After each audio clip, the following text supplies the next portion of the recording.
Hello friends, welcome to our channel. আমাদের চ্যানেলে কিন্তু আমাদের সবাইকে স্বাগত। তো গুরুত্বপূর্ণ ভিডিওটি শুরু করছি। দেখো, যুবসাথী প্রকল্পের টাকা এবং এই টাকার কিন্তু অলরেডি ঘোষণা হয়ে গেছে, যেটি কিন্তু তোমাদের এপ্রিল মাস থেকে দেওয়ার কথা ছিল। সেটি কিন্তু মুখ্যমন্ত্রী মমতা ব্যানার্জি ধর্ণা মঞ্চ থেকে ঘোষণা করে দিয়েছে যে টাকা কিন্তু আজকে থেকেই ঢুকবে। ঠিক আছে, তো অবশ্যই আপনাদের অ্যাকাউন্টও কিন্তু চেক করতে হবে, কিন্তু কিসের জন্য কবে চেক করতে হবে সেগুলো কিন্তু টোটালটা বলছি, এবং কার কার টাকা ঢুকলো সেটাও কিন্তু অবশ্যই জানাবো, এবং আপনার টাকাটি কখন ঢুকবে সেটা কিন্তু জানাবো। আমরা কিন্তু সকলে জানি যে লক্ষ্মীর ভাণ্ডার যারা পাবে তারা কিন্তু যুবসাথীটি পাবে না, কিন্তু যারা স্কলারশিপ বলতে ধরুন যে কোনো scholarship, SBM CM scholarship, Medhashree, শিক্ষাশ্রীর মতো রাজ্য সরকারি স্কলারশিপ যদি পায় তাহলে কিন্তু এটাতে আবেদন করা যাবে। তাছাড়া যারা তোমরা আবেদন মোটামুটি ঠিকঠাক করেছো, কোনো রকম আবেদনে অসুবিধা নেই, তাদের টাকা কিন্তু অলরেডি ছাড়া শুরু হয়ে গেছে। এবার দেখো কাদের টোটাল টাকাটা ছাড়া শুরু হলো।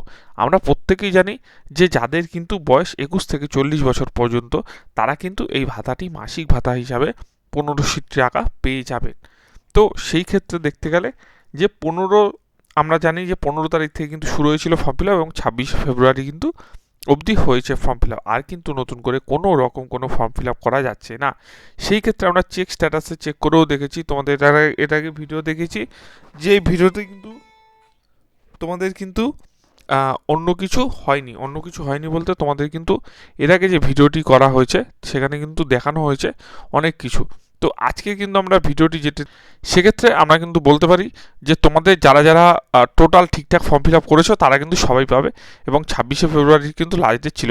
এখন কথা হচ্ছে কার কার টাকাটি ঢুকবে। ঠিক আছে, আমরা কিন্তু এটুক জানি যে 21 থেকে 40 বছর অবধি কিন্তু ঢুকবে, কিন্তু সবার কিন্তু টাকাটি ঢুকবে না। ঠিক আছে, টাকা ঢুকবে কার, যারা অন্য কোনো প্রকল্প সুবিধা পায়নি তাদের কিন্তু এই টাকাটি অবশ্যই ঢুকে যাবে। এবং সেই যদি কোনো রকম পেনশনভোগী না হয়, বা পেনশন বলতে তোমাদের ESI PF এসব যদি না থাকে, সেই ক্ষেত্রে কিন্তু টাকাটি তোমরা কিন্তু পেয়ে যাবে। এটা কিন্তু আগেই ঘোষণা করা হয়েছিল। এবার কিন্তু আমরা আসল ফান্ডায় চলে আসছি, যে টাকা কি কারোর ঢুকলো সেটা কিন্তু অবশ্যই প্রথমত দেখবো। আমরা কিন্তু একটা পোস্ট দেখে নিচ্ছি, এটা কিন্তু আজকে বাংলার গর্ব মমতা পেজি কিন্তু একদম অফিসিয়ালভাবে কিন্তু আপডেট করেছে যে আজ থেকে কিন্তু অ্যাকাউন্টে ঢুকবে যুবসাথীর টাকা। এটা কিন্তু একটা বড় পোস্ট, কিন্তু তাদের মধ্যে কিন্তু আরেকটি জিনিস যেটা ভাইরাল হয়েছে সেটা কিন্তু এটা সব থেকে গুরুত্বপূর্ণ জিনিস। দেখুন, INR 1500 ডিপোজিটেড AC। ঠিক আছে, তো NEFT যুবসাথী স্কিম 7ই মার্চ 2026, এবং যার এটা অ্যাকাউন্টে ঢুকেছে তার কিন্তু ব্যালেন্সটা দেখাচ্ছে এখানে। এবার আমার কথা হচ্ছে গিয়ে, এটা কি সত্যি একটি মানে টাকার মেসেজ? দেখুন, এটি কিন্তু সোশ্যাল মিডিয়াতে খুব পরিমাণে ভাইরাল হয়েছে, এর কিন্তু সত্যতা আমাদের চ্যানেল যাচাই করেনি। এটা কিন্তু প্রথম কথা। সেকেন্ড কথা, দেখো, যেহেতু মুখ্যমন্ত্রী বলেছে যে টাকা কিন্তু ঢুকবে, তো অবশ্যই কিন্তু টাকা ঢোকা কিন্তু শুরু হয়ে যাবে বা শুরু হবে। তো সেই ক্ষেত্রে কিন্তু তোমরা সবাই এখন মোবাইলে SMS দেখা ছাড়া আর কিন্তু কোনো কাজ নেই, কিন্তু টাকা কিন্তু ঢুকবে। এখন কাদের ঢুকবে, কোন কোন কোন জায়গা ছাড়ছে সেগুলো কিন্তু জানতে হলে অবশ্যই আমাদের চ্যানেলের সঙ্গে কিন্তু জুড়ে থাকতে হবে। কিন্তু এটুক বলে দিচ্ছি যে স্কিমের টাকা কিন্তু খুব রানিং কাজ হচ্ছে, এবং অফিসগুলোতে কিন্তু যারা অফলাইন ফর্ম ফিল আপ করছে তাদের কাজ কিন্তু খুব জলদি হচ্ছে।